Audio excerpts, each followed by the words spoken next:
அல்லாஹு தாலாவுடைய பேருதவியினால் சத்திய மார்க்கத்தை தூய்மையான வடிவில் தெளிவான முறையில் அறிந்து வலா தமூத்துன்ன இல்லா வாந்து முஸ்லிமூன், இந்த உலகத்தை விட்டு பிரியும் போது அல்லாஹு தாலாவுக்கு கட்டுப்பட்ட முஸ்லீம்களாக மரணிக்கக்கூடிய வாய்ப்பினை எல்லாம் வல்ல அல்லாஹு தாலா நம் அனைவருக்கும் தந்தருள்வானாக என்ற பிரார்த்தனையோடு, அன்பார்ந்த தாய்மார்களே, குறிப்பாக அசர் தொழுகைக்கு பின்னாடி இந்த நேரம் ஒரு பொக்கிஷமான ஒரு நேரம். குறிப்பாக அசர் தொழுகை என்பது, யார் அசர் தொழுகையை குறிப்பிட்ட நேரத்தில் தொழுகிறார்களோ அவர்களுக்கு இரட்டிப்பான நன்மைகளை அல்லாஹு தஆலா கொடுக்கிறான். எல்லா தொழுகையை விடவும் இந்த அசர் தொழுகையை ஜமாத்தோடு குறிப்பிட்ட நேரத்தில் தொழுவோமாக இருந்தால் இரட்டிப்பான நன்மையை அல்லாஹு தஆலா தருகிறான். அதே போன்று அல்லாஹுடைய தூதர் சொன்னார்கள், மன் சல்லல் பர்தைனி தஹலல் ஜன்னா, யார் சுபஹ் தொழுகையையும் அசர் தொழுகையையும் தொடர்ந்தேர்ச்சியாக தொழுது வருகிறார்களோ அவர்கள் சுவர்க்கவாதிகள் என்று நபிகள் பெருமானார் ஸல்லல்லாஹு அலைஹி வஸல்லம் அவர்கள் சொல்கிறார்கள். அதே போன்று யார் அசர் தொழுகைக்கும் மகரிபுக்கும் இடைப்பட்ட நேரத்தில் அல் குர்ஆன் ஓதுவது, மார்க்க உபன்யாசம் படிப்பது, மார்க்கத்தை மக்களுக்கு எத்தி வைப்பது போன்ற காரியத்தில் யாரெல்லாம் நேரத்தை செலவு செய்கிறார்களோ அவர்களுக்கு அல்லாஹு தஆலா 2 கீராத் நன்மைகளை கொடுக்கிறான் போன்ற விசேஷ தன்மையை கொண்ட நேரம்தான் இந்த அசருக்கும் மகரிபுக்கும் இடைப்பட்டது. அதிலும் குறிப்பாக வெள்ளிக்கிழமை என்று வந்துவிட்டால், வெள்ளிக்கிழமையில் ஒரு நேரம் உண்டு, அந்த நேரத்தில் கேட்கும் துஆக்கள் அங்கீகரிக்கப்படும் என்று ரசூலுல்லாஹ் சொல்லும்போது, அந்த நேரத்தை அபூ ஹுரைரா ரலியல்லாஹு அன்ஹு அவர்கள் சொல்கின்ற பொழுது அசரினுடைய பிற்பகுதி, சூரியன் மறைவதற்கு முன்னாடி உள்ள அந்த நேரம்தான் என்ற செய்தியையும் சொல்கிறார்கள். எனவே அந்த அடிப்படையில் இந்த நேரத்தையும் நாம் தவற விட்டு விடக்கூடாது. அந்த நேரத்தில் நம்ம தேவையானதை அல்லாஹ்விடத்தில் கேட்டுக்கொள்ள வேண்டும். அதைத் தொடர்ந்து இன்றைய தலைப்பு என்னவென்றால், படைப்பாளனும் பாவம் மீட்சியும் என்ற தலைப்பு தான் நமக்கு தரப்பட்டிருக்கிறது. இப்போ படைப்பாளன் என்றால் யார், அவனை நாங்கள் எப்படி நம்ப வேண்டும், அந்த நம்பிக்கை எப்படி அமைய வேண்டும் என்பதை நாம் ஒவ்வொருத்தரும் மனதார அறிந்து அதை தெரிந்து கொள்ள வேண்டும். அல்லாஹு தஆலா தன் திருமறையில் சொல்லும்போது, ஃபஅலம், அறிந்து கொள்ளுங்கள், அன்னஹு லா இலாஹ இல்லல்லாஹ், அல்லாஹுவை தவிர வேற யாரும் வணங்குவதற்கு தகுதியானவர்கள் கிடையாது. லா இலாஹ, எந்த கடவுளும் இல்லை, இல்லல்லாஹ், அல்லாஹ் என்ற ஒருத்தனை தவிர. அப்ப அல்லாஹு தஆலா நபி அவர்களை விழித்து சொல்லும் போது, ஃபஅலம், அறிந்து கொள்ளுங்கள், அன்னஹு லா இலாஹ இல்லல்லாஹ், வணங்குவதற்கு அல்லாஹுவை தவிர வேற யாரும் இல்லை என்பதை முதலில் உறுதியாக நீங்கள் நம்பிக்கை கொள்ள வேண்டும். அதுக்கு பின்னாடி நீங்கள் தௌபா செஞ்சுக்கங்க. அப்ப அல்லாஹ் யார் என்று அறியாமல் தௌபா செய்வதனால் அந்த தௌபாக்களினுடைய பலாபலன் பெனிஃபிட் கிடைக்காம போய்விடும். அதே மாதிரி அல்லாஹு தஆலா தன் திருமறை சூரா பக்ராவில் சொல்கின்ற பொழுது, லைஸல் பிர்ர அன் துவல்லு வுஜூஹக்கும் கிபிலல் மஷ்ரிகி வல் மக்ரிப், கிழக்கை மேற்கை நோக்கி தொழுவதில் நன்மை கிடையாது. வலாக்கின்னல் பிர்ர மன் ஆமன பில்லாஹ், அப்போ உங்களோட தொழுகைகள் ஏற்றுக்கொள்ளப்படணுமாக இருந்தாலும் கூட அவரது கண்டிஷனை நல்லா போடுறான். உங்களோட தொழுகை, நோன்பு, ஜக்காத், ஹஜ்ஜு, பிற இபாதாக்கள் ஏற்றுக்கொள்ளப்படுவதற்கு பிரதானமான ஒரு காரணம் என்னவென்றால், ஈமானும் பில்லாஹ், அல்லாஹ்வை சரியாக நம்பிக்கை கொள்ள வேண்டும். இப்போ அல்லாஹ்வை எப்படி நம்பிக்கை கொள்ளணும், நமக்கெல்லாம் தெரியும். அல்லாஹ்னு இருக்கிறான், அவ்வளோதான். அல்லாஹ்னு இருக்கிறான், அதில் நம்ம எப்படி நம்பிக்கை கொண்டிருப்போம், அல்லாஹ் எங்கும் உள்ளவன், அல்லாஹு தஆலா எங்கும் உள்ளவன், அவன் தூணிலையும் இருப்பான், துருமுறையும் இருப்பான், அவன் ஒன்னிலையும் இருப்பான், எண்ணிலையும் இருப்பான் அப்படின்ற ஒரு கொள்கை. அதோட இன்னொரு கொள்கைன்னு சொல்லுவாங்க, அல்லாஹ் தஆலா அரிசில இல்லை, அவன் இருக்கிறான் ஆனால் அரசியல் இல்லை என்றெல்லாம் சொல்லிட்டு இருப்போம். இப்போ நான் எங்கே இருக்கிறேன்ட்டு நான் தான் சொல்லணும். இப்போ என்னை பற்றி உங்களுக்கு யாருக்கும் தெரியாது. இப்போ நான் கருப்பா சிவப்பா கட்டையா நட்டையா கொளுத்தவனா மெலிஞ்சவனா முடி நிற்கா முட்டை தலைவனான்னு நான் தான் என்னை பற்றி சொல்லணும். உங்களுக்கு யாருக்குமே தெரியாது. அல்லது நான் யாரை அனுப்புகிறேனோ அவர் என்னை பற்றி உங்களுக்கு சொல்லணும். இதை மாதிரி அல்லாஹ் நம்ம யாரும் கண்ணால் கண்டது கிடையாது. நம்ம யாராச்சும் அல்லாஹ் கண்டிருக்கிறோமா, அல்லாஹ்ட்ட வந்துக்கிட்டு நம்ம பேசியிருக்கிறோமானா கிடையாது. அப்போ அல்லாஹு தாலாவை நம்ம காணலை அப்படின்னா அவனை பற்றி யார் சொல்லணும்? அவனை பற்றி அவன் மட்டும்தான் சொல்ல முடியும். அவனை பற்றி அவனால் அனுப்பப்பட்ட தூதர் தான் சொல்ல முடியும். அல்லாஹை பற்றி அவன் சொல்லாம, அல்லாஹுடைய தூதர் சொல்லாம இன்னும் வேற யாராச்சும் சொல்லுவாங்கன்னு வச்சுக்கோங்க, அந்த கருத்து எடுபடாது. ஏன் எடுபடாது? கண்டா தானே சொல்றதுக்கு. காணாத ஒருத்தரை பற்றி தகவல் கொடுத்தால் ஒன்றும் பொய்யாக இருக்கும், அல்லது பிரமிச்சு பேசக்கூடிய அடிப்படையில் பொய்யான நிறைய இட்டுக்கட்டப்பட்ட தகவலாக இருக்கும். உண்மையாக இருப்பது ரொம்ப அரிதாக இருக்கும். அப்போ அல்லாஹை பற்றி நாம் அறிந்து கொள்ள வேண்டும். அவ படைப்பாளன் யார், அவனுடைய நிலைமை என்ன என்பதை நம்ம அறிஞ்சுக்கிட்டோம் அப்படின்னா நம்ம ஏன் அவன்கிட்ட தௌபா செய்யணும், நம்ம ஏன் அவன்கிட்ட பாவ மன்னிப்பு தேடணும் அப்படின்றத புரிஞ்சு கொள்ளலாம். இப்போ அல்லாஹு தஆலா அவன் எங்கும் இருக்கிறானா இல்லை அரிசில தான் இருக்கிறானான்னு பார்த்தோம்னா அல் குர்ஆனை நம்ம தோண்டி பார்க்குறோம். ஒவ்வொரு வசனமாக தேடி பார்க்குறோம். பார்க்கும்போது கிட்டத்தட்ட 5க்கு மேற்பட்ட இடங்களில் அல்லாஹு தஆலா சொல்லும்போது அவன் அரிசில இருப்பதாக சொல்கிறான். இப்போ அரிசி எங்கே இருக்குது அப்படின்றது அதை நம்ம தேடி படிக்கும்போது குர்ஆன் அல்லாஹு தஆலா 7 வானத்துக்கு மேலால அரிசி இருக்குது அப்படின்ற செய்தியை அல்லாஹு தஆலா சொல்கிறான். அப்போ 7 வானத்துக்கு மேலே அரிசி இருக்குது, அல்லாஹ் அரிசில தான் இருக்கிறான். இது அல்லாஹு தஆலாவுடைய தூதரை என்ன செய்கிறாங்க, ஒரு பெண்ணிடத்தை உறுதிப்படுத்துகிறாங்க. ஒரு சஹாபி என்று சொல்லுகிறார், அல்லாஹின் தூதர் அவர்களே, நான் என்ன பண்ண போகிறேன், என் வீட்டில் ஒரு வேலைக்கார பொம்பளை இருக்கிறாங்க, என் அடிமை, அந்த அடிமையை நான் விடுதலை செய்ய போகிறேன். அப்போ நபிகள் பெருமானார் ஸல்லல்லாஹு அலைஹி வஸல்லம் அந்த பெண்ணை அழைச்சிட்டு வாங்க என்று சொல்கிறாங்க. அப்போ அந்த பெண்ணை அழைச்சி வரப்படுறாங்க. அழைத்து வரப்பட்ட பெண்ணிடத்து அல்லாஹுடைய தூதர் ஐனா அல்லாஹ், அல்லாஹ் எங்கேன்னு கேட்குறாங்க. அந்த பெண்ணோட தொழுதாயா, நோம்பு பிடிச்சாயா, ஜக்காத்து கொடுத்தாயா, உனக்கு பெரிய தொழுக்குன்னு என்ன தெரியுமா, சிறு தொழுக்கு என்ன தெரியுமா என்னெல்லாம் ரசூலா கேட்கல. ரசூலா என்ன கேட்குறாங்க, ஐனா அல்லாஹ், அல்லாஹ் எங்கன்னு கேட்குறாங்க. அந்த பெண்மணி என்ன சொல்கிறாங்க, ஹுவ ஃபிஸ் ஸமா, அவன் மேலே வானத்தில் இருக்கிறான் அப்படின்னு வானத்தை காட்டுறாங்க. அப்படியாக இருந்தால் மன் அன, சரி நான் யாருன்னு கேட்குறாங்க. அந்த ரசூலுல்லா, நீங்கள் அல்லாஹுடைய தூதர். அப்போ ரசூல்லா சொல்கிறாங்க, இந்த பெண் உண்மை சொல்லிவிட்டால் இந்த பெண் முஸ்லீம். அப்போ ஒரு முஸ்லீமுக்கான அடையாளம் என்ன, 2 தான். ஃபர்தா போட்டுட்டா முஸ்லீம் ஆயிடுவாங்களா, ஜில்பா போட்டுட்டா முஸ்லீம் ஆயிடுவாங்களா, பேரை வச்சுட்டா முஸ்லீம் ஆயிடுவாங்களா, ஆக மாட்டாங்க. ஃபர்தா யாரும் போடலாம்.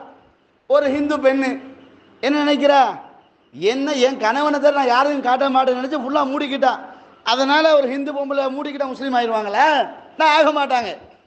ஒரு ஆள் வந்துக்கிட்டு அந்த பேர் இந்த பேர் வைக்கிறத விடவும் இஸ்லாமிய சமூகம் அழகான பேர் வச்சுக்குவாங்கல்ல அப்படின்னு பாத்திமான்னு ஒரு பேரை வைக்கிறாங்க, மரியாம்னு பேரை வைக்கிறாங்க, ருக்கையான்னு பேரை வச்சுட்டாங்க. பேரை வச்சதுனால முஸ்லீம் ஆயிடுவாங்களா, ஆக மாட்டாங்க. புரியுதுங்களா? பேரால முஸ்லீமும் கிடையாது, தன்னை மறைத்துக் கொள்வதனால் முஸ்லீமாவும் கிடையாது. முஸ்லீமான யார் தெரியுமா, ஈமானோடு சம்பந்தப்பட்டது. ஒரு இஸ்லாமியண்டா யார் தெரியுமா, உள்ளத்தோடு சம்பந்தப்பட்டது. அல்லாஹு தஆலா சொல்லுகின்ற பொழுது அல்லதீன யுமினூன பில் கைப், அவர்கள் மறைவானதை நம்பிக்கை கொள்வாங்க. அப்போ பேஸ்மெண்ட்லேயே மறைவானதான் நம்பிக்கை கொள்வோம் அப்படின்னா நமது அடிப்படை நம்பிக்கையில் அனைத்தும் எதாக இருக்குது, மறைவானது தான். நம்ம யாரும் அல்லாஹ் பார்த்தது கிடையாது, நம்ம யாரும் மலக்குகளை பார்த்தது கிடையாது, நம்ம யாரும் மறுமை என்கின்ற அந்த அடுத்த வாழ்வுக்கு போயிட்டு வந்தவங்க கிடையாது, நம்ம யாரும் கபர் வாழ்க்கைக்குள்ள போயிட்டு வந்தவங்க கிடையாது, நம்ம யாரும் நரகத்தை சுவர்க்கத்தை கண்ணால் கண்டவங்க கிடையாது. நம்ம எல்லாம் என்ன நினைக்கிறோம், விதி அல்லாஹ் நாடினது நடக்குதுன்னு நம்மளை மீறி நம்ம நம்பிக்கை கொள்றோம். அப்ப இப்படிப்பட்ட அனைத்து அம்சங்களும் எப்படி ஆயிருது, மறைவான அம்சத்தோடு சம்பந்தப்பட்டு இருக்கிறதுனால அப்ப எங்க ஈமானுடைய பேஸ்மெண்ட் மறைவானதை நம்புறது தான். அப்ப மறைவானதை நம்புகின்றவளும் முதலாவது அல்லாஹ் தான் வருவான். அல்லாஹை தான் மறைவான அடிப்படை முதல் நம்பிக்கை அல்லாஹ் பற்றி தான். அப்ப நபிகள் நாயகம் ஸல்லல்லாஹு அலைஹி வஸல்லம் கேட்கப்பட்ட கேள்வியிலேயே முதலாவது சொல்றாங்க, அன்துமினு பில்லாஹ், நீ அல்லாஹ்வை ஈமான் கொள்ள வேண்டும். இப்ப நம்ம எல்லாம் அல்லாஹ் ஈமான் கொள்ளாமலா இருக்கிறோம்? அல்லாஹ் இல்லைன்னா சொல்லிட்டு இருக்கிறோம். அல்லாஹ்தான் இருக்கிறான், அவன் யாருன்னு கூட தெரியாதுன்றோம். அவன் யாரு தெரியாது, எங்க இருக்கிறான், அவன் எங்க எங்களுக்கு என்ன வந்த இருக்கிறான்னு சொல்லிட்டு போறோம், நாங்கள் நம்பிட்டு போறோம். அப்படி அல்ல. ஒரு மூமின் என்பவன் இன்டெலிஜென்டா இருக்கணும், ஒரு மூமின் என்பவன் புத்திஜீவியா இருக்கணும், ஒரு மூமின் என்பவன் படித்தவனாக இருக்கணும், ஒரு மூமின் என்பவன் அவன் தொழில மாடு மேய்க்கிறவனா இருக்கலாம், அவன் தொழில கக்கூஸ் கல்லூரனா இருக்கலாம், அது அவனோட தொழில். அந்த தொழிலுக்கு ஈமானுக்கு எந்த பிரச்சனையும் கிடையாதுங்க. அவன் வெள்ளையானா இருக்கலாம், கருப்பனா இருக்கலாம், கட்டையனா இருக்கலாம், நெட்டனா இருக்கலாம், எவனாலும் இருந்துட்டு போ. அவனுடைய தொழிலோ உன்னுடைய இனமோ உன்னுடைய குலமோ உன்னுடைய நிறமோ வந்துட்டு ஈமானுக்கு சம்பந்தம் கிடையாது. அது வேற இது வேற, புரியுதுங்களா? அப்ப இஸ்லாமியனாக இருந்தா முஸ்லீமாக இருந்தா நீ ஒரு படித்தவனாகத்தான் இருக்கணும். படிப்புனா ஓ லெவல் பாஸ் ஆகி ஏ லெவல் பாஸ் ஆகி அங்கே பிஏ செஞ்சு எம்ஏ செஞ்சு என்ஃபில் முடிச்சு பிஹெச்டி அப்படியா அந்த தான் சொல்ல வரல. நீங்க இஸ்லாம் என்ற இந்த கல்வியை, குர்ஆன் என்ற இதை நீங்க வாசிக்க தெரிஞ்சிருக்கணும், குர்ஆனை ஓத தெரிஞ்சிருக்கணும், இஸ்லாத்தை படிக்க தெரிஞ்சிருக்கணும், இஸ்லாம் சொல்லுகின்ற பொழுது அதை நம்பிக்கை கொண்டு அதை பின்பற்றக்கூடிய முறையை தெரிஞ்சிருக்கணும். இதுதான் ஒரு முஸ்லீமு. அப்ப நன்றாக புரிந்து கொள்ள வேண்டும். நம்ம முஸ்லீம் என்று சொன்னா, நம்ம படித்தாள் என்று சொன்னா ஏதோ ஸ்கூல்ல போய் அப்படி பண்ணி இப்படி பண்ணி வந்த மட்டும் படிப்பு கிடையாதுங்க. சஹாபாக்களை ஸ்கூல் போனவங்களா, சஹாபாக்களை மதரசால படித்தவங்களா, சஹாபாக்களை சர்டிபிகேட் கொடுக்கப்பட்டவங்க யாரும் கிடையாது. அல்லாஹ்வுடைய தூதர் சொல்றதை ஏனென்று கேள்வி கேட்காம நம்பிக்கை கொண்டாங்க, அதை அப்படியே அடுத்தவங்க சொல்லி கொடுத்தாங்க. இதுதான் இஸ்லாம் கற்றுக்கொள்ளக்கூடிய பாடம். அது வாசித்து ஊடாகவும் படிக்கலாம், கேட்கிற ஊடாகவும் படிக்கலாம், பாடமாக்குற ஊடாகவும் படிச்சு கொள்ளலாம். புரியுதுங்களா? அப்ப அல்லாஹ் சொல்லுகிறான் ஃபஅலம், முதல்ல படி அப்படின்றான். நபி அவர்களை இறக்கப்பட்ட முதல் வசனம் என்ன? இக்ரா, வாசிங்க படிங்க நல்லா சொல்றான். அவ இஸ்லாம் என்பது நம்ம வெறுமனே போத்திக்கிட்டோம்னா, வெறுமனே அரபு பேரை வச்சுட்டோம்னா, வெறுமனே முஸ்லீம் சமூகத்தில் வாழ்ந்துட்டோம்னா எல்லாம் சுவர்க்கம் தருவான்னு சொல்லக்கூடாது. நான் எங்க பாப்பா முஸ்லீமு, எங்க உம்மா முஸ்லீமு, எனக்கு சுவர்க்கம் சொல்ல முடியுமா? அதெல்லாம் கிடையாதுங்க. நான் யார் என்பதை முதல்ல நான் ஐடென்டி பண்ணணும். என் ரப்பு யார் என்பதை நான் நம்பிக்கை கொள்ளணும். அப்ப அதனால படைத்தவன் யார் என்பதை சரியாக நம்பினால்தான் நமது எந்த இபாதாக்களுக்கும் நன்மை உண்டு. அல்லாஹ்வை நம்பாமல் தாந்தோண்டித்தனமாக இருந்துவிட்டு நான் தொழுதேன், அதை செய்தேன், இதை செய்தேன் என்றால் நீ யாரை தொழுவ? அல்லாஹ் தொழுத. அல்லாஹ் யாரு அது தெரியாது, அப்போ நன்மை கிடையாது. நான் ஓர தொழுத, அசர தொழுத, மகரிப் தொழுத, இஷா தொழுதா சரிப்பா, நீ யாரை தொழுத? அல்லாஹ்வை தான் தொழுதேன். அல்லாஹ் எங்க இருக்கிறான்? அவன் எங்கே இருக்கிறான்னு தொழுநீங்க, அல்லாஹ் தொழுதன்னு அர்த்தம். ஏன்னா நம்பிக்கை கரெக்டா இல்லையே. நம்பிக்கை கரெக்டா இருந்தால்தான் இபாதாக்கள் ஏற்றுக்கொள்ளப்படும். நம்பிக்கை ராங்கா இருந்தேன்னு வச்சுக்கோங்க, உங்களுக்குரிய இன்ஃபர்மேஷன் தவறாக இருந்தேன்னு வச்சுக்கோங்க, இபாதாக்கள் ஏற்றுக்கொள்ளப்படாது. ஆனா நம்ம என்ன நினைப்போம்? நான் அப்படி தொழுதேன் இப்படி தொழுதேன் நம்ம நினைச்சுக்குவோம். அதை அல்லாஹ் கரெக்ஷன் பார்க்கணுமே, அல்லாஹ் ஏற்றுக்கொள்ளணுமே. உங்க நம்பிக்கை தவறா இருக்கும் போது, உங்க நம்பிக்கையில இஸ்லாமிய அடிப்படை இல்லாத போது எந்த இபாதாவும் அல்லாஹ்விடத்தில் செல்லுபடி ஆகாது. அப்ப அதனால நம்ம தௌபா செய்யற முறை, நம்ம பாவ மன்னிப்பு தர்றதுக்கு முன்னாடி, நம்ம செஞ்ச தவறுகளை அல்லாஹ்ட சொல்லி அழுது புலம்புறதுக்கு முன்னாடி அவன் யார் என்பதை புரிஞ்சு கொள்ளணும். அவன் எப்படிப்பட்ட கேரக்டர் என்பதை நம்ம தெரிஞ்சு கொள்ளணும். அது தெரியாம நம்ம என்ன பெரிய இபாதாக்கள் செய்தாலும் அது சல்லி காசுக்கு பெருமதி கிடையாது. சல்லி காசுக்கு பெருமதி கிடையாது. அதனால படைப்பாளன் யார் என்ற தெளிவு நமக்கிட்ட இருக்கணும். ஆமா, அல்லாஹ் தஆலா அரிசில தான் இருக்கிறான், இந்த நம்பிக்கை டோட்டலா இருந்துடணும். அல்லாஹ் தஆலா ஒரு பெண்ணை பார்த்து இவள் முஃமின், இவள் முஸ்லிம், இவள் விடுதலை செய் என்று ரசூல் ஸல்லல்லாஹு அலைஹி வஸல்லம் சொல்றதுக்கு இரண்டு வார்த்தை தான் கேட்டார்கள். அல்லாஹ் எங்கன்னு கேட்டாங்க, நான் யாருன்னு கேட்டாங்க, அவ்வளவுதான். அல்லாஹ் வானத்தில் இருக்க, நீங்க நபி, அவ்வளவுதான், கதை முடிஞ்சு. முஸ்லீம் இவ்வளவுதான், வேற ஒன்றும் கிடையாது. நீ தொழுதியா, நோ பிடிச்சா, ஜகாத் கொடுத்தா, ஹஜ் செஞ்சா ரசூலா கேட்கல. ரசூலா அட்லீஸ்ட் உனக்கு குர்ஆன் ஓத தெரியுமான்னு கூட கேட்கல. ரசூலா கேட்ட ரெண்டே ரெண்டு வார்த்தை, அல்லாஹ் எங்க இருக்கிறான், அப்ப அல்லாஹ் எங்கும் இருக்கிறான்னு சொன்னேன்னு வச்சுக்கோங்க, அல்லாஹ் அரிசில இல்லைன்னு சொன்னேன்னு வச்சுக்கோங்க, நம்ம ஈமான் நாசமா போச்சு. நமக்கிட்ட ஈமான் இல்லை. அப்ப நம்முடைய ஈமானை எது வலுப்படுத்துது, நம்முடைய ஈமானை எது உறுதிப்படுத்துதுன்னா அல்லாஹ் அரிசில இருக்கிறான், அந்த வார்த்தை தான் உறுதிப்படுத்துதான். அந்த வார்த்தை தான் உறுதிப்படுத்துது. அல்லாஹு தஆலா குர்ஆன்ல சொல்லும்போது அர் ரஹ்மான் அலல் அர்ஷி இஸ்தவா, ரஹ்மான் அரிசின் மீது நிலையானான். அப்ப அல்லாஹு தஆலா எங்க இருக்கிறான் அவன் தான் அவனை பத்தி சொல்றான். அவனை பத்தி அவனே சொல்லும் போது, அவன் அறிமுகப்படுத்தும் போது அல்லாஹ் அரிசில இருக்கிறான். அதை இன்னும் மேலதிகமாக நம்ம புரிஞ்சு கொள்ளலாம். நபிகள் பெருமானார் ஸல்லல்லாஹு அலைஹி வஸல்லம் மிஅராஜ் என்ற விண்ணுலக பயணம் போனாங்களா இல்லையா? ரசூலா மிஅராஜ் போனாங்க. முன்னாடி இஸ்ரா போனாங்க. இஸ்ரா என்ன? மக்காவில் இருந்து பாலஸ்தீனத்தில் இருக்கக்கூடிய அந்த மஸ்ஜித் அக்ஸா இருக்குது இல்லைங்களா, அதுக்கு போனாங்க. அதுக்கு இஸ்ரான்னு சொல்லுவோம், இரவு பயணம், ராத்திரி பயணம்னு சொல்லுவோம். அங்கே இருந்து ரசூலா மிஅராஜ் போனாங்க. அப்ப மிஅராஜ் போகக்கூடிய அல்லாஹ்வுடைய தூதர் எங்க போறாங்க? முதல் வானத்தை தாண்டுறாங்க, ரெண்டாம் வானத்தை தாண்டுறாங்க, மூன்றாம் வானத்தை தாண்டுறாங்க, நாலாம் வானத்தை தாண்டுறாங்க, அஞ்சாம் வானத்தை தாண்டுறாங்க, ஆறாம் வானத்தை தாண்டுறாங்க, ஏழாவது வானத்தையும் தாண்டுறாங்க. அல்லாஹ்வுடைய தூதர் ஏழாவது வானத்தையும் தாண்டி குர்ஆன் எழுதும் ஓசை வரும் வரைக்கும் ரசூல் உயர்ந்து போறாங்க. அங்க போயிட்டு அல்லாஹ்வோடு திரைக்கு அப்பால் இருந்து பேசுறாங்க. அல்லாஹ் எங்கும் இருக்கிறான்ற ஒரு தோரணை இருந்தா, அல்லாஹ் அரிசில இல்லைன்ற ஒரு தோரணை இருந்தா எதுக்கு அங்க போகணும்? பக்கத்தை கூப்பிட்டு வச்சுட்டு பேசிட்டு இருக்கலாம். நம்ம கேட்கறத புரியுதுங்களா? அல்லாஹு தஆலா எங்கும் இருக்கிறான்னு சொன்னா அல்லாஹ் கூப்பிடு வச்சு, யா அல்லாஹ் ரொம்ப கஷ்டமா இருக்குது, ரொம்ப தொந்தரவா இருக்குன்னு பேச வேண்டியதானே? பேச வேண்டியதானேங்க. அப்பே நபி அங்க போனாலும் அல்லாஹ் அங்கதான் இருக்கிறான். அல்லாஹ் அங்க இருக்கிறதுனால தான் நபிகள் பெருமானார் ஸல்லல்லாஹு அலைஹி வஸல்லம் அவங்க ஜிப்ரீல் அலைஹிஸ்ஸலாம் ஊடாக 7 வானம் தாண்டி போனாங்க அப்படின்னு செய்தியை நம்ம தெளிவாக புகாரி உட்பட பல கிரந்தங்களை படிக்கிறோம். அப்ப இதுல நமக்கு என்ன புரியுது? அல்லாஹ் அரிசில தான் இருக்கிறான் அப்படின்றது இது உறுதி. அப்ப அந்த பெண்ணுகிட்ட ரசூலா கேட்டது அல்லாஹ் வானத்தில் இருக்கிறான் என்பதை உறுதிப்படுத்துது. அதே நபிகள் நாயகம் ஸல்லல்லாஹு அலைஹி வஸல்லம் பிரயாணம், இஸ்ரா வல் மிஅராஜ் என்ற பிரயாணம் 7 வானத்தை தாண்டினது. அந்த 7 வானத்தை தாண்டிய பயணம் எதை சொல்லுது?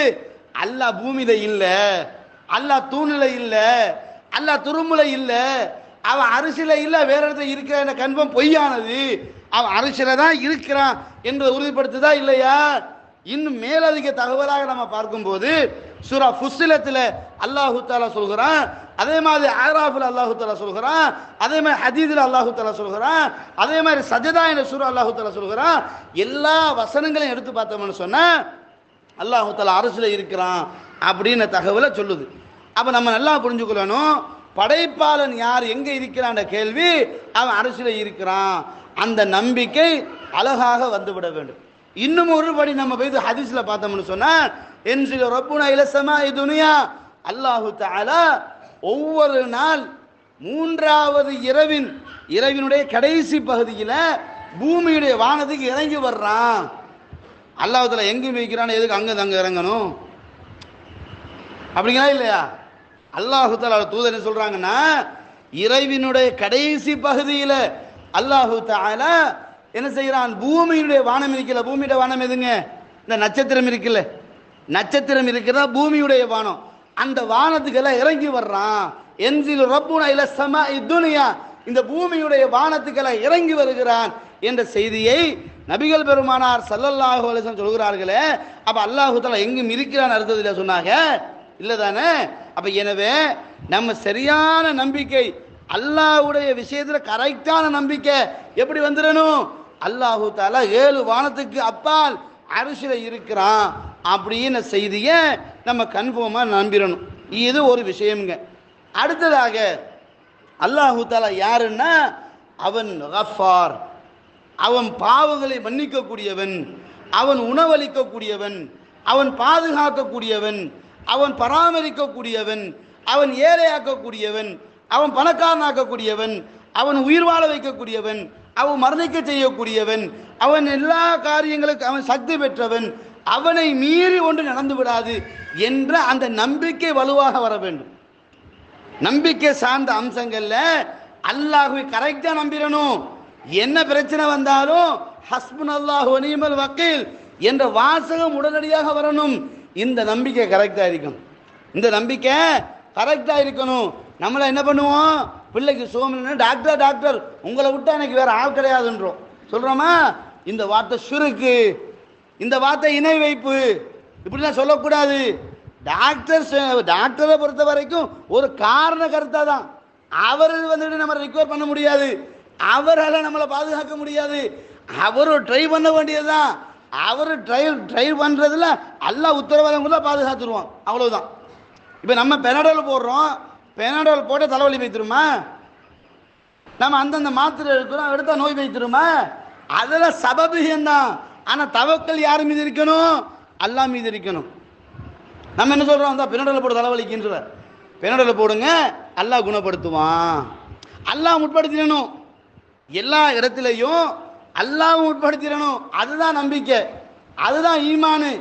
அப்போ என்னத்தை செஞ்சாலும் நான் இந்த மருந்தை தாரேன், அல்லாஹ் நாடினா உங்களுக்கு குணம் கிடைச்சிரும், அல்லாஹ் குணப்படுத்த போதுமானவன் என்ற நம்பிக்கை என்ன செய்யணும், நம்ம வலுப்படுத்தணும். அது அல்லாம நீ அதெல்லாம் இல்லைப்பா பெனாடோல் போடு எல்லாம் லேசாகும்னு சொல்லக்கூடாது. பெனாடோல் போடு எல்லாம் லேசாகும்னு சொன்ன அந்த நம்பிக்கை யார் மீது போகுது? அல்லாஹ் மீது உள்ள நம்பிக்கை பெனாடோல் மீது வச்சுட்டோம்னு சொன்னா அல்லாஹ் உங்களை விட்டு வெளியே போய்த்துருவோம். அப்போ அதனால கவனமா இருக்கணும். நம்ம அல்லாஹ் அரசியல் இருக்கான்னு எப்படி கரெக்டாக நம்புகிறோமோ அதே போல என் வாழ்க்கைக்கு அவன் மட்டும்தான் கேரண்டி, என் லைஃபுக்கு கேரண்டி அல்லாஹு தாலா மட்டும்தான் அப்படின்னு நம்பிக்கை வலுவாக இருக்கணும். அப்படி வலுவாக இருந்துச்சுன்னு சொன்னா தான் எல்லா இடத்திலும் அல்லாஹு தாலா நமக்கு உதவி செய்வான். எந்த சந்தர்ப்பத்திலும் அல்லாஹ் நமக்கு உதவி செய்வான். அப்போ அல்லாஹு தாலா எனக்கு போதுமானவன், அவன் அரசியல இருக்கிறான், என்னை கவனிச்சு கொண்டிருக்கிறான், என்னை என்னுடைய பாதுகாவல் அவன் தான், எல்லாத்துக்கும் அவன் தான் காரணம் அப்படின்னு ஒரு விஷயத்தை கரெக்டாக சொல்லிட்டு அவன் மீது நம்பிக்கை அழகாக வச்சிடணும். அவன் மீது நம்பிக்கையை அழகாக வச்சிடணும். எந்த பெரிய சிக்கல்ல இருந்தாலும், எந்த பெரிய கஷ்டத்தில் இருந்தாலும் நம்மளை பாதுகாக்கிறது யாரு? அல்லாஹ் மட்டும்தான். என்ன பெரிய கஷ்டம் இருந்தாலும் பரவாயில்லைங்க. இப்போ நம்ம பிள்ளைய பெற்றெடுக்க போகிறோம். இந்த பிள்ளைய வளர்க்கறதுல இருந்து நம்முடைய முயற்சி ஏதாவது இருக்குதா? ஒன்றுமே கிடையாது. இல்லை, கருவறையில் இருந்து அந்த குழந்தைய ஆனா பெண்ணை மாற்ற நம்ம கையில் இருக்குதா? நமக்கிட்ட மெஷின் இது ரிமோட் இருக்குது, ஏய் ஆனாவா ஏய் பெண்ணாவான்னு சொல்றதுக்கு நம்ம கையில் ஒன்றுமே இல்லைங்க. எல்லா ரிமோட்டும் அவனோட கையில் இருக்குது. இது குழந்தையா வரணும், இல்லை வந்துக்கிட்டு என்ன கர்ப்பத்தில் கரைஞ்சு போகணும் என்ற முடிவெல்லாம் யார் எடுக்கிறது? நம்மளால் எடுக்க முடியுமா? சில பேர் என்ன செய்வாங்க, இந்த குழந்தை வேணான்னு எடுத்து அதை குடிப்பாங்க, இதை குடிப்பாங்க, சாராயம் குடிப்பாங்க, கோகா கோலா குடிப்பாங்க, அதெல்லாம் சாப்பிடுவாங்க. குழந்தை அழகாக பிறந்து வரும். பொத்தி பொத்தி இந்த குழந்தைக்கு வேணும்னுவாங்க, அது தானே இல்லாமல் போய்த்திரும். நம்ம கையில் இருக்குதா? இன்னும் நம்ம கையில் கிடையாது. அவர் நல்லா புரிஞ்சுக்கங்க, பாதுகாப்பதும் அவன் தான். அந்த பாதுகாப்பை எடுத்து விட்டு போட்டு நம்மளை கவலைப்படுத்துறதும் அவன் தான். சந்தோஷத்தை தர்றது அவன் தான், கவலைப்படுத்துறது அவன் தான். அப்போ நம்ம விஷயத்தில் அனைத்து ரீதியான முடிவையும் எடுக்கிறது யாரு? அல்லாஹ் மட்டும்தான். நமக்குன்னு நம்மளால் முடிவு எடுக்கவே முடியாது. நம்மளாக எடுக்கக்கூடிய சில முடிவுகள் தவறான முடிவுகள் நல்லா சொல்லி, அதனால் அல்லாஹு தஆலா சொல்கிறான், வலா துல்கு பி ஐதீக்கும் இலா தஹ்லுக, உங்களை நீங்கள் அழிவின் பக்கம் போட்டுக் கொள்ளாதீங்க. அப்போ நம்ம சொந்த விருப்பத்தில் ஏதாவது செய்ய போனோம்னா அழிவுல போய்த்து முடிஞ்சிடும், நல்லா எச்சரிக்கை பண்ணுறான். புரியுதுங்களா தாய்மார்களே? அப்போ எனவே அல்லாஹு தாலாவை எப்படி அழகாக நம்பிக்கை கொள்ளணுமோ அந்த நம்பிக்கை கரெக்டாக இருக்கும். நம்பிக்கை ஒரு காலமும் நம்ம செஞ்சிடக்கூடாது, பின்னடைவு வந்து விடக்கூடாது. சில பேர் ஒரு தரங்கடை, 2 தரங்கடை, 3 நாள் கடை, 4 நாள் கடை, 1 மாதம் கடை, 2 மாதம் கடை, கிடைக்கவே இல்லையே, அல்லாஹ் நம்ம மீது இரக்கம் இல்லை போல, அல்லாஹ் நம்மளை கைவிட்டான் போல என்று நம்ம நினைக்கிற பாருங்க. இது தப்புன்னு அல்லாஹு தஆலா குர்ஆன்ல சொல்றாங்க. அப்படி நினைக்காதீங்க. லா தக்னது மிர் ரஹ்மத்தில்லா, அல்லாஹ்வுடைய ரஹமத்தை விட நீங்க நிராசை அடைஞ்சிடாதீங்கன்றான். நம்ம எப்படி நிராசை அடைய முடியும்? நம்ம எப்படி ஒரு நாள் 2 நாள் கேட்கும், கிடைக்கல. அல்லாஹ் மனுஷனை ஒன்று மாதிரியா நம்ம பார்க்குறோம். ஒரு தரம் கேட்டேன், 2 தரம் கேட்டேன், அதெல்லாம் மனுஷன் இவன் இது கேட்டமே இந்த சொல்லிட்டு போகிறோம்ல, இதை மாதிரி அல்லாஹ்ட்ட பேசிடக்கூடாது, அல்லாஹ் என்ன செய்யக்கூடாது, அப்படிலாம் பேசக்கூடாது. அல்லாஹ் உனக்கிட்ட மட்டும்தான் நான் கேட்பேன். ஜக்கரியா அலைஹிஸ்ஸலாம் இருக்கிறாங்கல்ல, ஜக்கரியா அலைஹிஸ்ஸலாம் மரியம் அலைஹிஸ்ஸலாத்துடைய தாய் மாமன்ங்க. ஜக்கரியா அலைஹிஸ்ஸலாம் மரியம் அலைஹிஸ்ஸலாத்து தாய் மாமன். மரியம் அலைஹிஸ்ஸலாத்துக்கு கர்ப்பத்தில் குழந்தை இருக்குது, கணவன் இல்லாமலே குழந்தை வந்துட்டு. இதை பார்த்த ஜக்கரியா அலைஹிஸ்ஸலாத்துக்கு ஜலஸ் ஆயிட்டு, கொஞ்சம் பொறாம வந்துட்டு அல்லாஹ்ட முறைப்பாடு செய்கிறாரு. எல்லாம் எனக்கு குழந்தை இல்லை. எப்படி சொல்றாரு? என்னுடைய எலும்புகள் எல்லாம் சக்தி இழந்து விட்டன, முடிகள் எல்லாம் நரைத்து விட்டன, ஆனாலும் எனக்கு குழந்தை விஷயத்தில் நான் இன்னும் என்ன செய்யவில்லை, நிராசை அடையவில்லை. கிழவன் ஆகியும் அல்லாஹ்ட கேட்கிறாங்க, யாரெல்லாம் எனக்கு குழந்தையத்தா, அந்த ஹைருல் வாரிசீன், நீ அழகான குழந்தைகளை கொடுக்கக்கூடியவன் என்று கிழவனான வயசுலேயே கேட்குறாங்க. நம்ம கல்யாணம் முடிச்சு 2 வருஷம் 3 வருஷம் போனா என்ன செஞ்சிடும், அவர் மலடியாக்குண்டு அப்படின்ட்டு நம்ம, அவன் ஆம்பளையாக்குண்டு நம்ம சொல்லிடுவோம். இவர் எவ்வளோ காலம், 2 பேருக்கும் வயசு முதிர்ந்தாச்சுங்க. வயசு போச்சுது, நாளைக்கு கபூர் வீடு போனது, காடு வாவானது. அந்த நிலைமையில கூட தன்னுடைய மருமகளுக்கு குழந்தை கிடைக்க இருக்குது, அது மூஜிசாவாக குழந்தை கிடைக்க போது. அல்லாஹ் என்ன கவனிக்க மாட்டியான்னு கேட்டார். நம்பிக்கை, எந்த இடத்துல நம்பிக்கை இருக்கணுங்க, தைரியமா இருக்கணும், சடையக்கூடாது. அந்த அல்லாஹ்வின் நம்பிக்கை கரெக்டா இருக்கணும். எல்லாம் என்னை கவனிச்சுக்க அப்படின்ட்டாங்க. அல்லாஹு தஆலா மலக்கு அனுப்புறான். மலக்கு அனுப்பி உங்களுக்கு யஹ்யா என்ற புத்தி கூர்மையான ஒரு ஆண் குழந்தை கிடைக்க போதுன்றவுடைய அவர் கேட்டா எப்படி, திரும்பி இவருக்கே டவுட் ஆயிடுது. என்ன யாழ்லாங்க பாட்டி குழந்தை தரப்புன்ற, நானே இப்படி கிடைக்கிறான், ஒம்ராத்தி ஆக்கர், என் பொண்டாட்டி மலடியா இருக்கிறா, நீ அதெல்லாம் டென்ஷன் ஆக தேவையில்லை, அல்லாஹ்க்கு தான் ரொம்ப ஈஸியான வேலை. சரி எனக்கு குழந்தை கிடைக்கிறது என்ன அத்தாச்சு, 3 நாளைக்கு வாயை பத்தி இருந்தா போதுன்னு அல்லாஹ் தஆலா அவர் கேட்கிறாரு. சரி எனக்கு குழந்தை கிடைக்கும், நான் எதை வச்சு நம்புறது, நீ 3 நாளைக்கு வாயை பொத்திட்டீரி அப்படின்னு அல்லாஹு தஆலா என்ன செய்கிறான், அவங்களுக்கு குழந்தைய கொடுத்தாண்ட வரலாறு படிக்கிறோமா இல்லையா? அதே மாதிரி பாருங்க, ஹாஜருக்கு நேரத்தில் புள்ள கிடைச்சிது. இப்ராஹிம் அலைஹிஸ்ஸலாத்து 2வது மனைவி ஹாஜர் ரலியல்லாஹு தஆலா அவங்களுக்கு அல்லாஹு தஆலா குழந்தைய கொடுத்துறான், இஸ்மாயில் அலைஹிஸ்ஸலாம். ஆனால் சாராவுக்கு குழந்தை இல்லைங்க. சாராவுக்கு ரலியல்லாஹு தஆலா குழந்தை இல்லைங்க. அப்போ சாரா ரலியல்லாஹு தஆலா அன்ஹா அவங்களுக்கு குழந்தை இல்லைன்றவனைய ஹாஜர் குழந்தை கிடைச்சிட்டா அங்கே பிரச்சனை வருது. 2 பொண்டாட்டி ஒரே வீட்டில் இருந்து பிரச்சனை தானே செய்யும். முதலில் பொண்டாட்டி பிரச்சனை வந்தது இப்ராஹிம் நபிக்கு தான். முதல்ல 2 பொண்டாட்டி வச்சு பிரச்சனை வந்தது இப்ராஹிம் நபிக்கு தான்.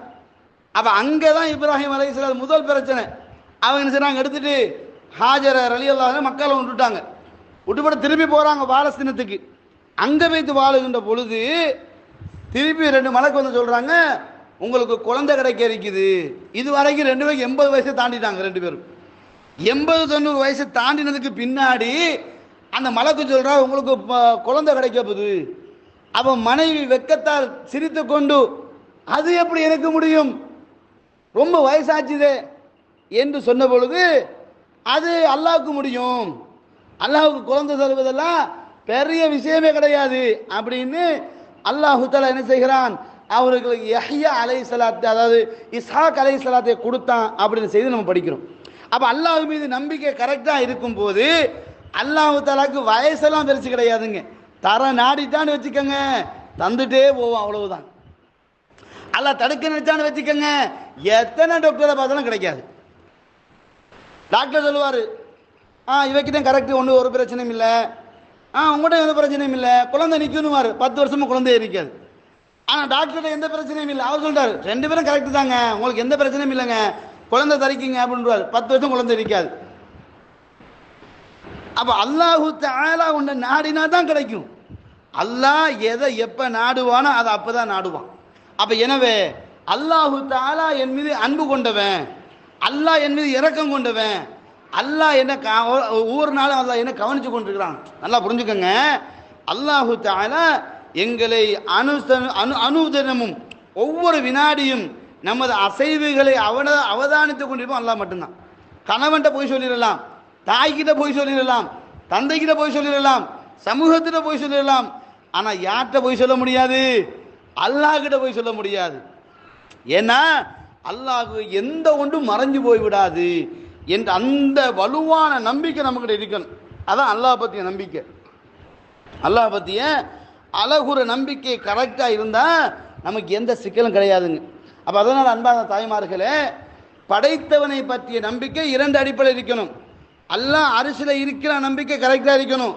இரண்டாவது, அவனுடைய அஸ்மா சிபாத்துக்கள் அழகிய பேர்களை கரெக்டாக படித்து அந்த பேருக்கு ஏற்ற நம்பிக்கை நமக்கிட்ட இருக்கணும். அந்த நம்பிக்கை இருந்தால் எல்லாம் கரெக்டாக இருக்கும். அடுத்தது மனிதன் அடிப்படையில் நாம் யார் என்று புரியணுமா இல்லையா? மனிதனை பொறுத்த வரைக்கும் தவறு செய்யக்கூடியவன். ஹுலிகல் இன்சான் லஈஃபா, மனிதன் பலஈனமானவனாக படைக்கப்பட்டிருக்கிறான். அப்ப நம்முடைய படைப்பின் இயற்கை என்ன தெரியுமா? நமது படைப்பின் இயற்கை என்ன தெரியுமா? பலஈனம். பலஈனம். அப்ப பலஈனம் எதை அதிகமாக தூண்டும்? பலஈனமானவன் அதிகமாக பாவம் செய்யக்கூடியவனாக இருப்பான். பலஈனமானவன் அதிகம் பொய் சொல்லக்கூடியவனாக இருப்பான். பலஈனமானவன் அதிகம் ஏமாறக்கூடியவனாக இருப்பான். பலஈனமானவன் அதிகம் மறக்கக்கூடியவனாக இருப்பான். பலஈனமானவன் அதிக நேரம் ஒன்று விடயத்தில் கவனம் செலுத்த முடியாதவனாக இருப்பான். இதுதான் பலஈனம். பலஈனத்துக்கு நிறைய வரைவிலக்கணங்கள் சொல்லலாம். இப்போ ஜஸ்ட்டுக்கு சொல்ல வச்சுக்கோங்களேன், பெருசாக ஒன்றும் கிடையாது. உங்களை கணவர் சொல்வார், தும்பு கட்டை இந்த இடத்துல வைக்காதன்றுவார். நம்ம கொண்டு வைக்கிறது அந்த இடமா தான் இருக்கும். கூப்பிட்டு சொல்லுவார், தும்பு கட்டை இந்த இடத்துல வைக்காத, அங்கே கொண்டு வை அப்படின்னு கொண்டு வைப்போம். அப்படியே கூட்டிட்டு வந்து அவரத்தை வச்சுட்டு வைத்துருவோம். நடக்குதா இல்லையா? இந்த சின்ன விஷயத்துக்கு கணக்க பாருங்க. எதை நமக்கு செய்ய வேணான்னு சொல்கிறாங்களோ அதை தான் செஞ்சுட்டு இருப்போம். அதைத்தான் செஞ்சுட்டு. இதுதான் பலவீனம். இந்த பலவீனத்தை அல்லாஹு தஆலா மனிதனுடைய படைப்பின் இயற்கையாக எல்லாம் வச்சுட்டான்.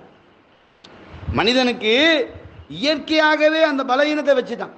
அப்போ அந்த பலவீனத்தில் இருக்கிற நம்ம பலவீனத்தை காரணம் காட்டி தப்பு செய்யக்கூடாது. தப்பு செய்கிறவன் தான் மனுஷன், தப்புல இருக்கிறவன் தான் மனுஷன். ஏன்னா அல்லாஹு தஆலா முதல் மனிதன் ஆதம் அலைஹிஸ்ஸலாத்தை சுவர்க்கத்தோடு அல்ல வெளியாக்கினானே, அவர் சும்மாவால வெளியே போட்டான். அல்ல சும்மாவா வெளியே போட்டான்? 5 நேரம் தொழுது கொண்டு இருந்த மனுஷனை பிடிச்சி ஓடா வெளியே நல்லா திரத்தினான் இல்லையே. அல்லாஹு தஆலா ஆதம் அலைஹிஸ்ஸலாத்தை கூப்பிடுறான், ஹவ்வா அலைஹிஸ்ஸலாத்தை கூப்பிடுறான். கூப்பிட்டு சொல்கிறான், இந்த ஷைத்தான் இருக்கிறானே, இவன் உனக்கும் உன் சந்ததிக்கும் எதிரி. இவன் விஷயத்தில் கொஞ்சம் ஜாக்கிரதையாக இருந்துக்க, இவன் விஷயத்தில் கொஞ்சம் கவனமாக இருந்துக்க, இவன் சட்டண்டு வழி கெடுத்து விடுவான், ஜாக்கிரதையாக இருந்துக்க நல்லா சொல்கிறான். அந்த வழி கெடுப்பதற்கான ஒரு அடிப்படையாக நீ சுவர்க்கத்தில் வேண்டியதை சாப்பிட்டுக்க, இந்த மரத்திட்ட மட்டும் கிட்ட பெய்திராதன்றான்.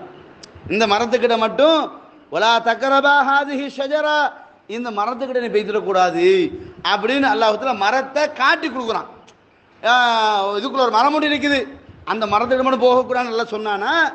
ஹாதிஹி ஷஜரா, இந்த மரத்துக்கிட்ட போகாதுன்னு சொன்னானா. அல்ல எப்படி சொல்கிறான்? அல்ல எப்படிங்க சொல்கிறான்?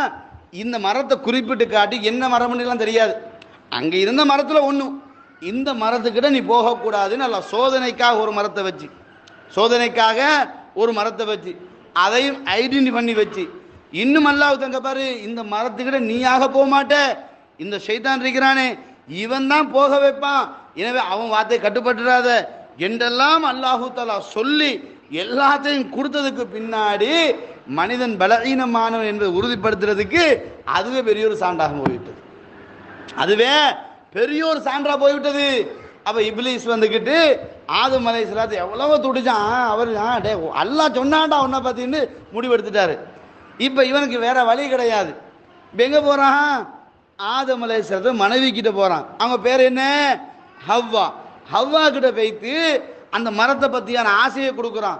அந்த மரத்தால் வரக்கூடிய பொய்யான ஆசைகளை ஊட்டுகிறான். இதுதான் நடக்க இருக்குதுன்னு சொல்லுகிறான். சொன்னதுக்கு பின்னாடி அவன் அந்த ஆசாபாசத்துக்கு மயங்கி, அவன் அந்த வார்த்தைக்கு மயங்கி நம்ம ஆதம் அலைஹிஸ்ஸலாத்தை மயக்கிறாங்க. ஆதம் அலைஹிஸ்ஸலாத்தை மயக்கிட்டு வாங்க சாப்பிடுவோம் அப்படி 2 பேருமா பேய்த்து சாப்பிட்றாங்க. சாப்பிட்டாங்களா இல்லையா? அப்போ எப்பொழுதுமே நன்றாக புரிந்து கொள்ளுங்க, தவறு என்பது 2 தரப்பால் தான் அதிகமாக தூண்டப்படும். ஒன்று ஷைத்தானால் தூண்டப்படும், அடுத்தது மனைவியால் தூண்டப்படும். மனைவியினால் தூண்டப்படும் என்ற செய்தி நம்ம புரிஞ்சு கொள்ளணும். சரிங்களா? அப்போ என்ன சாப்பிட்றாங்க, சாப்பிட்டதுக்கு பின்னாடி அல்லாஹ் தஆலா செய்கிறான், அவங்கள தட்டுறான். ஆதமே, நான் சொன்னனா இல்லையா உன்னை ஷைத்தான் வழிகெடுப்பான்னு சொல்லி, உன் மனைவி உருவத்தில் வந்து ஷைத்தான் உன்னை வழிகெடுத்துட்டான் பார்த்தியா அப்படின்னு சொன்ன உடனே ரெண்டு பேருமே அழுது புலம்புறாங்க, ஷைத்தான் எங்களை வழிகெடுத்துட்டான். அதுக்கு பின்னாடி என்ன செய்கிறாங்க, தௌபா என்ற ஒன்றையும் அல்லாஹ் வச்சிடுறான், பாவம் மீட்சி. இப்போ மனிதன் பலகீனமானவனாக இருந்தால் பலகீனத்துக்குரியவன் பாவம் செய்யக்கூடியவனாக இருப்பான். பலகீனத்துக்குரியவன் என்ன செய்யப்படுறான், பாவம் செய்யப்படுறான். அதான் பலகீனமே, பாவம் செய்தது தான் பலகீனமே. பலகீனம் இல்லைன்னா பாவம் செய்வானா? பலகீனம் இல்லைன்னா பாவம் செய்ய மாட்டாங்க. பசி இல்லை, சாப்பாடு வேணுமா? தூக்கம் இல்லை, தலைவாணி வேணுமா? டயர்டு இல்லை, வேற ஏதாவது வேணுமா? ஒன்றும் இல்லைங்க. அப்போ பலகீனம் ஒன்று இருக்கிறதுனால தான் அந்த பலகீனத்தை எட்ஜஸ்ட் பண்ணுறதுக்காக அடுத்த காரியங்கள் தேவைப்படுகிறது, அடுத்த தேவைகளுக்கு இறங்க வேண்டி வருகிறது. அப்போ அதனால் அல்லாஹ் தஆலா மனிதனை பலகீனமாக படைத்திருப்பது தான் இங்கே இருக்கக்கூடிய முக்கியமான ஒரு விஷயம் என்பதை நம்ம புரிஞ்சு கொள்ளணும். சரிங்களா? சரி, அடுத்தது மனிதன் யார் தெரியுமா? அதாவது பாவத்தை விரும்பி செய்யக்கூடியவனாக இருப்பான். பாவத்தை அவனாக விரும்ப மாட்டான், ஷைத்தான் விருப்பத்தை ஏற்படுத்துவான். ஓ சவ்வலஹு ஷைத்தான், ஷைத்தான் என்ன செய்வான், அலங்கரித்து காட்டுவான். உம்லிய ஷைத்தான், ஷைத்தான் ஆர்வத்தை ஏற்படுத்துவான், ஆசையை தூண்டுவான் அப்படின்னு செய்தியை நம்ம பார்க்குறோம். சரிங்களா? அப்போ எனவே ஷைத்தானுடைய தூண்டுதல் தான் நம்ம பாவம் செய்வதற்கு காரணமாக இருக்குது. அப்போ அவனுடைய தூண்டுதல் எங்களை ஆக்கிரமிப்பதற்கு எங்களுடைய பலகீனம் காரணமாக அமையுது, எங்களுடைய பலகீனம் காரணமாக அமையும். அப்போ எனவே தாய்மார்களே, அப்போ இந்த பலகீனத்தை நாங்கள் என்ன செய்து கொள்ள வேண்டும், தெரிந்து கொண்டு நாங்கள் அல்லாஹ்விடத்தில் எங்களுடைய நாங்கள் செய்த பாவங்கள் குற்றங்களை அல்லாஹ்விடம் முறைப்பாடு செய்யணும். எப்போ மௌத்துக்கு பின்னாடி எதை சொன்னாலும் அல்லாஹ் ஏற்றுக்கொள்ள மாட்டான். மௌத்துக்கு முன்னாடி அல்லாஹ்விடம் என்ன செய்யணும், நம்ம முறைப்பாடு செய்யணும். யாரெல்லாம் இன்னென்ன பாவம் நான் செஞ்சிருக்கிறேன் என்று அல்லாஹ்விடம் என்ன செய்யணும், நம்ம கேட்கணும். அப்போ பாவம் மீட்சி என்பது இரண்டு வார்த்தைகள் குர்ஆனில் பயன்படுத்தப்படும். ஒன்று தௌபா, இன்னொன்று இஸ்திக்ஃபார். ஒன்று தௌபா, அடுத்தது இஸ்திக்ஃபார். தௌபா என்ற ஒன்றுக்குள் இஸ்திக்ஃபார் இருக்கும், இஸ்திக்ஃபார் என்ற ஒன்றுக்குள் தௌபா இருக்காது. தௌபா என்ற ஒன்றுக்குள் இஸ்திக்ஃபார் உள்ளுக்கு வந்துடும், இஸ்திக்ஃபார் என்ற ஒன்றுக்குள் தௌபா என்ற ஒன்று வராது. புரியுதா சொல்கிறேன் என்னன்னு? பாவ மன்னிப்புக்கு ரெண்டு வார்த்தை இருக்குதுங்க. ஒன்று தௌபா, தௌபானா தெரியும் தானே, அது ஒன்று. ரெண்டாவது இஸ்திக்ஃபார், இஸ்திக்ஃபார் தெரியும் தானே, அதுவும் பாவ மன்னிப்பு தான். இப்போ தௌபா என்றால் என்ன தெரியுங்களா? தௌபா என்றால் பாவம் மன்னிப்பு கேட்கறது அல்ல. தௌபா என்பது அல்லாஹ் பக்கம் முழுமையாக திரும்பிடுறது. அத்தௌபா அர்ருஜூ இலல்லாஹ், அல்லாஹ் பக்கம் முழுசா திரும்பிடுறது. அது என்னது முழுசா திரும்புறதுன்னா, இப்போ குறிப்பாக பெரும் பாவங்கள் இருக்கும் இல்லை, இந்த விபச்சாரம், இந்த கொலை செய்தல், இந்த சிசு அழித்தல், இந்த கர்ப்பத்திலே குழந்தைகளை கலைச்சிடுவாங்க பாருங்க, இதெல்லாம் பெரும் பாவங்கள். இந்த கோல் சொல்லுதல், புறம் பேசுதல், அவதூறு சொல்லுதல், குடும்பத்தை பிரித்தல், கணவனுக்கு மோசடி பண்ணுதல், கணவனை எதிர்த்து நடத்தல், இவைகளெல்லாம் பெரும் பாவங்களில் வந்துடும். தாய் தந்தைகளை மனசு நோகடித்தல், இவைகள்லாம் பெரும் பாவத்தில் வந்துடும். வட்டி எடுத்தல், வட்டி கொடுத்தல், இவைகள்லாம் பெரும் பாவத்தில் வந்துடும். தொழாமல் இருத்தல், நோன்பு முடிக்காமல் இருத்தல், ஜக்காத்து கொடுக்க வசதின்னு ஜக்காத்து கொடுக்காமல் இருத்தல், இவைகள்லாம் பெரும் பாவங்களில் வந்துடும். புரியுதுங்களா? இவைகளெல்லாம் பெரும் பாவங்களில் வந்துடும். இப்போ இந்த பெரும் பாவங்களாக இருக்கக்கூடிய விஷயத்தில் தௌபா என்ற ஒன்று தான் முதல் அடிப்படை. தௌபா என்ற ஒன்று தான் முதல் அடிப்படை. அது என்ன தௌபா என்றால், இப்போ நமக்கு விளங்குது, வட்டி என்பது 7 பெரும் பாவங்களை உண்டு அப்படின்னா, யா அல்லாஹ் இதுக்கு பிறகு நான் வட்டி எடுக்க மாட்டேன் என்று அதை விட்டு முழுசா வெளியே வந்துடும். இதுதான் தௌபா. அதை விட்டு முழுசா வெளியே வந்துடும். வந்ததுக்கு பின்னாடி நான் செஞ்ச தப்பு தான், யா அல்லாஹ் என்ன நீ மன்னிச்சிரு, மன்னிப்பு கேட்கிறேன் பாருங்க, அதான் இஸ்திக்ஃபார். இப்போ தௌபானா என்ன? ஒரு பாவத்தை முழுசா விட்டுடுறது. வட்டியை விட்டாச்சு, கோலை விட்டாச்சு, புறத்தை விட்டாச்சு, அடுத்தவனை ஊர்பலாய விட்டாச்சு, அடுத்த ஊர்பலாய விட்டாச்சுன்னா இது விட்டுட்டேன் அப்படி உறுதி சொல்லிட்டு வெளியே வரணும் பாருங்க, இதுதான் தௌபா. இதுதான் தௌபா. இப்போ சிறுக்கு செய்கிறோம், இப்போ தாயத்தை கட்டுறோம், இதை நான் தாயத்தை வெட்டி எறிஞ்சிட்டு யாரெல்லாம் நான் தௌபா செஞ்சுட்டேன்னா கரெக்டு. இப்போ மன்னிப்பு கேட்கணும். இப்போ என்ன செய்யணும்? மன்னிப்பு கேட்கணும். அப்போ அந்த மன்னிப்பை யாரெல்லாம் நான் இந்த தப்பை செஞ்சேன், நான் இதை செய்ய மாட்டேன்னு ஒரு வாக்கு தந்துட்டேன், என்ன நீ மன்னிச்சிரு, இந்த மன்னிப்பு கேட்கணும். அல்லாஹ்வுடைய தூதர் சொல்றாங்க, லல்லாஹு அஷத்து ஃபர்ஹன், அல்லாஹு தஆலா மிக மிக சந்தோஷப்படுகிறான். எப்படி? தௌபா செய்கிறவர்களை. அல்லாஹ்விட பாவம் மீறிட்டு கேட்கிறார்களே, அல்லாஹ் நான் சிறுக்கு செஞ்சது உண்மை, நான் பித்அத் செஞ்சது உண்மை, குராபாத் இருந்தது உண்மை, பாவம் செஞ்சது உண்மை, வட்டி எடுத்தது உண்மை, தொழாமல் இருந்தது உண்மை, இதெல்லாம் எல்லாரும் சொல்லணும். என்னென்ன தப்பு பண்ணணும் அவனுக்கும் சொல்லணும் அல்லாஹ் கிட்ட. நம்ம ஒரு விடயத்தை நல்லா புரிஞ்சுக்கொள்ளுங்க.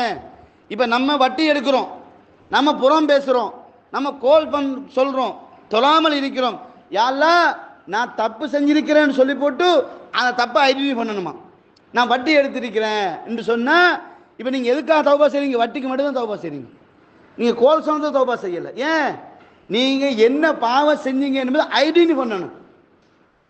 ஐடென்டிஃபை பண்ணாமல் உங்களுக்கு பாவ மன்னிப்பு கிடைக்காது. இப்போ நீங்கள் கோல் பேசுறீங்க, புறம் பேசுறீங்க, குடும்பங்களை பிரிக்கிறீங்க. ஆனால் அதை ஒரு காலம் நீங்கள் பாவமாக நினைக்கிறேன்னு வச்சுக்கோங்களேன், அது பெரும் பாவத்திலே இருக்கும். அப்படி அந்த தௌபா அடிப்பு அப்படியே இருக்கு. நீங்கள் தௌபா செய்யலை. நம்ம எல்லாம் என்ன நினச்சிக்கிறோம்மா, நாங்கள் தௌபா செஞ்சிட்டோம்லன்றோம்.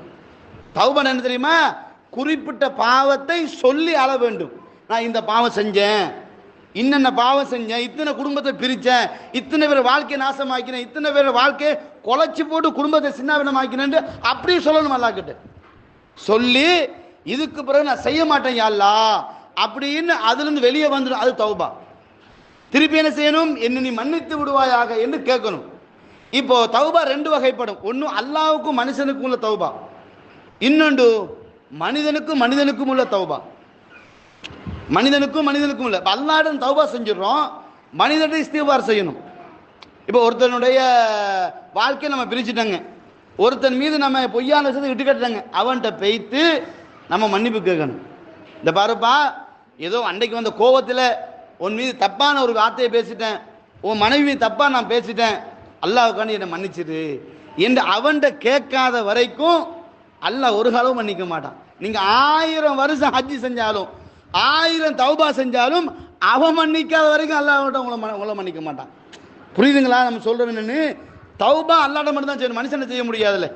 அல்லாஹ்விட சொல்லணும், நான் இது தப்பா செய்ய மாட்டேன்னு சொல்லணும். அல்லாஹ் ஏற்றுக்கொள்வான். ஏற்றுக்கொண்டதுக்கு பின்னாடி அல்லாஹ்வுக்கான சில விஷயங்கள் இருக்குமே. இப்போ நீங்கள் 2 வருஷம் தொழலைங்க, இந்த 2 வருஷம் தொழாத திருப்பி தொழ முடியுமா? என்ன தொழ முடியாது. 2 நாள் தொழாட்டு தொழலாம், 2 நாள் தொழுகை விட்டுவிட்டா தொழுதுக்கலாம், இது கொஞ்சமானது. அதிகமான நாட்கள் போனால் தௌபா மட்டும்தான்.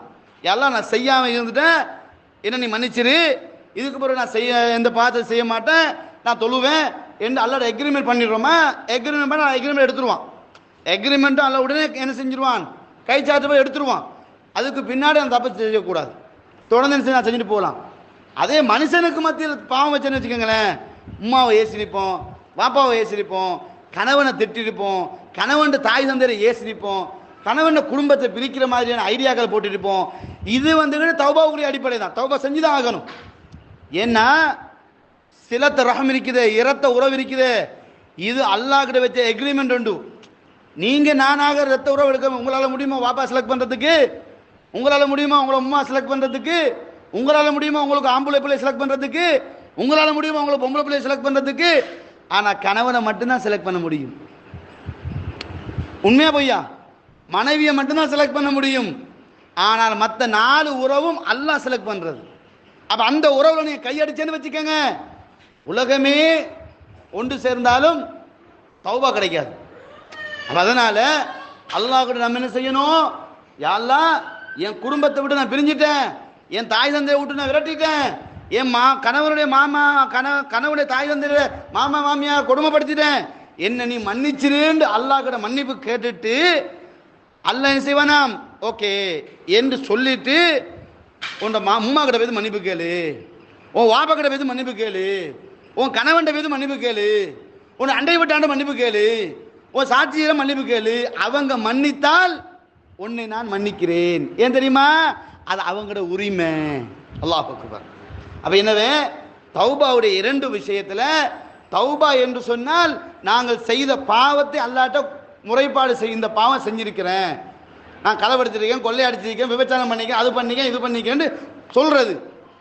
சொல்லிட்டு இதுக்கு பிறகு அதை செய்ய மாட்டேன் என்று வைக்கிற பாருங்க ஒரு ரிக்வெஸ்ட், அதான் தௌபா. இதுக்கு பிறகு நான் களவெடுக்க மாட்டேன் வைக்கிற பாருங்க வார்த்தை, அதுதான் தௌபா. خلاص இப்போ வெளியே வந்தாச்சு. இப்போ என்ன பண்ணணும்? செஞ்ச குற்றத்துக்காக இஸ்திக்பார் செய்யணும். செஞ்ச குற்றத்துக்காக இஸ்திக்பார் செய்யணும். புரியுதுங்களா? எனவே ரெண்டு பகுதியும் இருக்குது. அதனால் அன்பார்ந்த தாய்மார்களே, நேரம் முடிவடைந்து விட்டது. எனவே நன்றாக புரிந்து கொள்ளுங்கள். அல்லாஹ் யார் என்பதை கரெக்டாக புரிஞ்சு கொள்ள வேண்டும். அவனுடைய பண்புகள், அவனுடைய தாத்திய சிபாத்துகள் அழகாக புரிந்து கொள்ள வேண்டும். அதுக்கு பின்னாடி நாங்கள் யார் என்ற பலஈனத்தை ஏற்றுக்கொள்ள வேண்டும். பலஈனத்துக்குரிய மனிதன் பாவமே செய்வான் என்ற அடிப்படை தெரிந்து கொள்ள வேண்டும். பாவத்தை அல்லாஹ் மன்னிக்கக்கூடியவனாக இருக்கிறான் என்ற அந்த பெருந்தன்மையை புரிந்து பாவத்தை அல்லாட லிஸ்ட் போடணும். நான் இன்னென்ன பாவம் செஞ்சேன் எல்லாத்தையும் லிஸ்ட் போட்டுட்டு இதெல்லாம் உனக்காக நான் விட்டுறேன், என்ன நீ மன்னிச்சிரு அப்படின்னு எக்ரிமெண்ட் போட்ட உடனேயே அல்லாஹ் அந்த எக்ரிமெண்ட் ஏற்றுக்கொள்றான். அவனோடு உள்ள அந்த பாவத்தை அல்லாஹ் உடனடியாக மன்னிச்சிருவான். அதுக்கு இஸ்திக்பார் செய்யணும். அதே பாவம் மாதிரி பாப்பா அம்மாக்கு அண்ணன் தம்பிக்கு செஞ்சிருந்தால் அவங்ககிட்ட பெய்த்து நாங்கள் மன்னிப்பு கேட்டால் எக்ரிமெண்ட் சிக்னேச்சர் பண்ணப்படும், இல்லாட்டி பண்ணப்படாது. ஆனால் அதில் குறிப்பாக ஒரு செய்தி நான் முடிச்சிடுறேன்.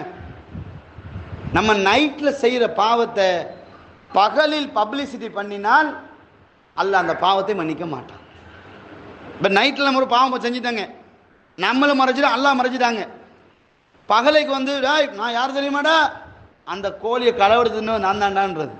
அப்போ தான் அல்லாஹ் செய்வான், அப்படி எழுதி விட்டுருவான், அழிக்க மாட்டான். ஏன்னா இவன் பெருமை அடிக்கிறான். பெருமை பாவம் செய்து விட்டு பெருமை அடிப்பவனை அல்லாஹ் நரகத்தில் தள்ளாமல் விட மாட்டான். புரியுதுங்களா? அப்போ அதனால் தாய்மார்களே, பாவம் செய்தால் அதை மறைக்க பார்க்கணும். பப்ளிசிட்டி பண்ணினோம் அல்லாஹ்வோட மோதுற மாதிரி. அதனால் நம்ம நன்றாக புரிந்து கொள்ளுங்க. தௌபா என்ற அடிப்படையில் அல்லாஹ் கூட பாவ மீட்சி பெற வேண்டும். இஸ்திக்பார் என்ற அடிப்படையில் ஒவ்வொரு நாளும் நாம் செய்த பாவத்தை சொல்லி சொல்லி அல்லாஹ் கிட்ட அழணும். அதில் ரெண்டே துவாவை சொல்லித்தாரேன். அந்த துவாவை மறக்காம கேளுங்க. அல்லாஹ் சகல பாவங்களையும் மன்னிக்கிறவன். அதில் முதலாவது காலையிலும் மாலையிலும் ஓதக்கூடிய அல்லாஹும் அந்த ரப்பி லா இலாஹ இல்லா அந்த ஹலக்தனி வஅனா அப்துக வஅனா அலா அஹ்திக வவஅதிக மஸ்ததஅது அஊது பிக மின் ஷர்ரி மா ஸனஅது அபூ லக பிநிஅமதிக அலைய வஅபூ லக பிதன்பி ஃபக்ஃபிர்லி ஃபஇன்னஹு லா யக்ஃபிரு ذுனூப இல்லா அந்த. இது ஒரு துவா, காலையில் மாலையில் ஒரு துவா. இன்னொரு துவா இருக்கிறது, தூங்குறதுக்கு முன்னாடி ஓதிட்டு அந்த துவாவை ஓதிட்டோம்னா வாயை பற்றி தூங்கிடணும், பேசக்கூடாது. அது கடைசியாக ஓதுற துவா, அல்லாஹும்ம அஸ்லம்து நஃப்ஸி இலைக் வ ஃபவ்வல்து அம்ரி இலைக் வ வஜ்ஜஹது வஜ்ஹி இலைக் வ அல்ஜஹது லஹ்ரி இலைக் ரக்பதன் வ ரஹ்பதன் இலைக் லா மல்ஜஅ வ லா மன்ஜா மின்க இல்லா இலைக் அல்லாஹும்ம ஆமன்து பி கிதாபிக அல்லதி அன்ஸல்த வ பி நபியிக அல்லதி அர்ஸல்த. இதை ஓதிட்டோம்னா அப்படியே தூங்கிடணும், பேசக்கூடாது. அதோடு ஒவ்வொரு நாளும் ஒவ்வொரு வினாடியும் ஒவ்வொரு சுஜூதிலும் ஒவ்வொரு அத்தஹியாத்திலும் ஓத வேண்டிய ஒரே ஒரு துவா இருக்குது. அது முக்கியமான ஒரு துவா.